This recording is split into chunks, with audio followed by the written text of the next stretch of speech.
Pamantagya pa ang bulanon mo'y angay mo barog para sa buhol. Oo.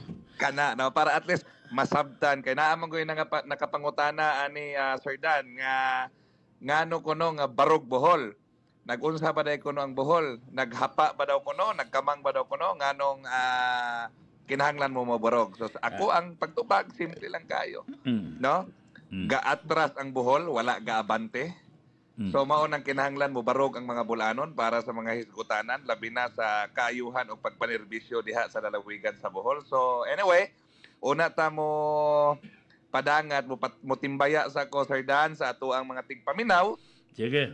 labi na sa mga naas kalungsuran nga karong gabi una nagsikay-sikay sa ilahang panihapon unya at the same time nagpaminaw pod sa ato ang programa sa inyuhang programa nga Mm, Barog Bohol sa mm. matag alas 6 to alas 7 matag adlaw